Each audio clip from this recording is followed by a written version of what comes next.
Do you love interior design but can't make the business side work? You've come to the right place. Welcome to Success by Design, mastering the business of interior design. Whether you want to elevate in your current interior design firm, start your own firm, or move the needle when it comes to your existing firm's trajectory, this is your masterclass, and I'm your host, Katie Erickson. Learn from my mistakes as I built a coast-to-coast, multi-million-dollar interior design firm. I share nearly 20 years of serving as a university professor of undergraduate and graduate business courses with you. And best of all, I bring in experts in all things business and interior design. Class starts now. Hey, fellow designers, I am going to start out by shooting you straight on this episode. If you're not doing end-of-project debriefs, you're probably repeating the same mistakes and bleeding profit without even realizing it. In fact, research shows that teams who debrief improve performance by 20 to 25% on their very next project. If you skip this step, you'll be stumbling over the same problems such as miscommunication, vendor delays, approvals gone sideways, over and over again.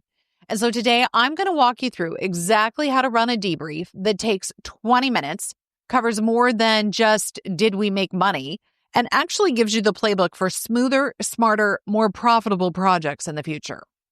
You know how we start. Let's play two truths and a lie. Number one, debriefs uncover inefficiencies that drain your profit. Number two, debriefs are only about checking your margin. Number three, teams and individuals who debrief regularly improve efficiency and profits. And I hope you already know which one of those is the lie, but if not, you're going to want to for sure stick around until the end. So here's my confession to get us started. I never did debriefs until I had a team. When it was just me, I finished a project, sent the final invoice, celebrated with a good glass of wine, and moved on. But once I built a team, I realized we can't afford to keep winging it. I had designers, a project manager, procurement leads, all experiencing pain points I didn't even see because I wasn't doing their job every day anymore. If we didn't capture those lessons, we were doomed to repeat them. That's when I discovered that a debrief isn't optional. It's where you protect your margins, you streamline your processes, and you create sanity and durability for your team. So let me be clear. A debrief is not just, did we hit the margin we expected? Yeah, it's a lot more than that. Margins matter, of course, but a true debrief is going to dig a whole heck of a lot deeper. Let's talk about it. The questions you should be asking is, did we communicate clearly with the client? Did our vendors deliver on time? Did our design presentations actually speed up decision-making or slow it down? And did our systems support us or work against us? Now, profit margin is the outcome of all of that. The debrief uncovers the inputs that actually drive that outcome. So how do you do it? I'm going to give you a step-by-step approach. First of all, you got to schedule it. Put it on the calendar before you close out the project. Yeah, don't wait till the end. Hold it within 5 to 7 days of completion. Also, treat it like sending that final invoice. It is not optional. Oh, I hate to say this, but that which gets measured gets done. This is why we, or me, counts calories and goes to the gym because it works. So why does all of this matter? Too late and details get fuzzy. Too soon and ripple effects aren't visible yet. This is why there's a sweet spot. In fact, here's a pro tip for you. Add hold debrief to your project closeout checklist so it's never forgotten. That's right. I know I'm the queen of systems, but you've got to turn this into a system too. Your second step is make sure you're inviting the right people. And what do we mean by that? Always include your core team, your designers, your project managers, and your procurement lead. Bring in the key contractors or vendors if they also had major involvement. And finally, only involve clients if it was a deeply collaborative project. But I will tell you, historically, I will say I've only done this 1 or 2 times because you're basically doing an autopsy on your project and you don't necessarily want the client there. Why does all this matter? You want perspectives across the workflow. So all of these people need to pull up a seat. The person tracking POs will see different issues than the person doing client presentations. But here's your pro tip for this one. Keep it lean. More than 6 to 7 people, it's going to become unproductive and time prohibitive and very costly. Step number 3, let's talk about the nuts and bolts of how to run a debrief. We're going to make it simple, we're going to make it effective, and we're going to basically look at this as 4 buckets you're looking into every time you sit down to have this meeting. 1, process and systems. Where did your workflow break down? Were approvals tracked? Were change orders documented cleanly? Did we use the right tools for software, templates, and boards? You're looking at the how in this bucket 1. In bucket 2, we're going to look at people and communication. Did we communicate clearly with the client? Were team roles clear? Did handoffs between designers, project managers, and procurement cause friction? And did any part of the client experience feel confusing or slow? That's your bucket number 2, people and communication. Moving on to bucket number 3, let's look outside at our vendors and partners. Which vendors delivered flawlessly and which ones were train wrecks? Was it a one-time incident that caused them to be a train wreck? Are they consistently a train wreck and we need to find a new vendor to replace them? Also, were shipping lead times realistic? Or do we need new partners in that regard either? Take a look at who's positioning you for success and who isn't. That's your 3rd bucket, vendors and partners. And then your 4th bucket is really, we're finally getting to that money and time. But we're going to look at where do we lose hours that weren't billable? We're going to look at did we have reorders, rush fees, budget overages? And did we have surprises that could have been caught earlier? So 4th bucket, money and time. And that's really it. 4 buckets, process, people, vendors, and money.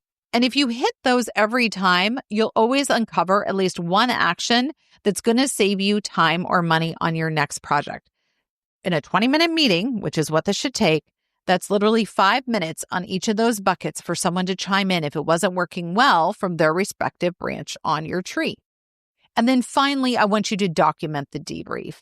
We're going to capture everything in a shared doc or project management tool. If you're not using AI to record your meetings and document this for you, come book a 15-minute strategy session with me free of charge, and let's get this dialed in for you. You're going to organize those lessons learned by category, clients, vendors, processes, communication. The reality is, folks, if it's not written down, it doesn't exist. And that's true not only in my life, but in business in general. Here's your pro tip for this one, though. Start every project kickoff by reviewing the last debrief for a minute. That's where the learning compounds. And then we're going to close the loop. We're going to end the debrief with at least one action item assigned to a name with a deadline. For example, the PM, project manager, will add the vendor ETA tracking to weekly check-ins. That should be going on behind the scenes already. If it's not, we need to talk about that.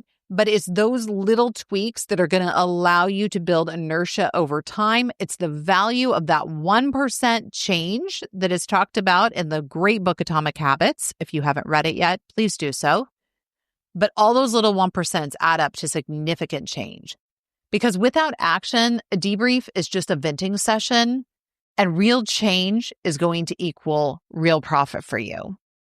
Your pro tip on closing that loop is revisit those action items in your next team meeting to make sure they did get integrated and that they're being integrated repeatedly.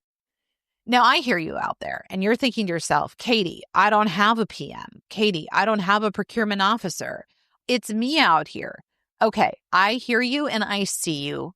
If you're a team of one, like I was for years, you may be saying these exact same things. And here's the reality. You still need a debrief. Learn from my mistakes. I should have been doing a debrief when it was just me. You are your own team. You are a team. It's just a team of one. How do you do it? Just block 15 minutes after each project. Write down those exact same 4 buckets we talked about: process, people, in other words, your client, vendors, and money. And answer 1 or 2 questions under each one. And then address how you're going to make one change next time. You don't need a meeting. You need accountability, which is one of my favorite things to coach too. I want to be there to champion you on as you build a bigger and better business for you, whatever that may look like. All right. I'm going to be blunt. I once skipped debriefs and it was a dumpster fire, like I said. When I finally started implementing them into my business, those 1% really started to add up an effectual change that affected our project every single time and our profit margins, which is exactly what we have talked about in this series, Project to Profit, over the last 6 weeks. And folks, let's be honest, that's the power of 20 minutes. That's it right there. So here's my actionable step for you. Which of those buckets that we've talked about, process, people, vendors, and money, do you think is costing you the most right now in your business? Whether you're walking or driving, take a beat and think about which one of those am I leaving money on the table on? In fact, I'd love it if you DM me your answer, because I would really enjoy hearing and maybe even featuring your response in a future episode without your name. I want to protect you. So let's talk about profit. And let's really draw this direct link between debriefs and profit. The reality is if you save 2 hours per project, that's hundreds and sometimes thousands of dollars back in your pocket, especially if you are a flat fee designer. Also, if you can avoid one reorder or rush shipping, that's pure profit protected for you. And if you capture one client process win, that's a smoother experience that's going to lead to more referrals, which we talked all about on last week's episode. If you missed it, make sure and go back and take a listen. And we know that that is free marketing. This is why, to me, debriefs are non-negotiable. They are just as important as your onboarding process. So now it's time for 2 truths and a lie and the big reveal. Let's go back and review. Number 1. Debriefs uncover inefficiencies that drain your profit. Number 2, debriefs are only about checking your margin. Or number 3, teams and individuals who debrief regularly improve efficiencies and profits. And I hope you're smiling to yourself right now because you already know the answer. And it is number 2. Debriefs are only about checking your margin. And that is not true. That is your lie. Margins are the scoreboard. Debriefs are where you figure out how you got there and how to do it better next time. So here's my challenge for you. For your very next project, run a debrief. If you've got a team, it's 20 minutes, hit the 4 buckets and document 1 action. If you're a solopreneur, maybe only 15 minutes, but journal it out. Again, hit the 4 buckets and commit to 1 change. I really challenge you to do it once, and you'll realize how powerful it is to stop repeating mistakes and start building smarter systems. And if you want to build a repeatable debrief system that plugs leaks and streamlines your workflow and protects your profits repeatedly, I want to talk to you. That's why I offer a 15-minute problem-solving strategy at successbydesign.coach. We'll find one leak in your business for sure and fix it.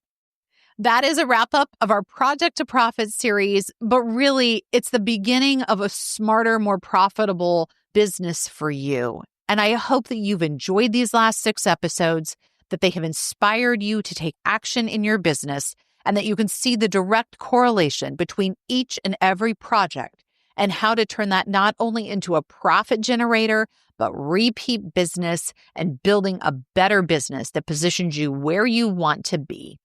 Until next time, remember, your business should be working for you, not you working for it. Take care.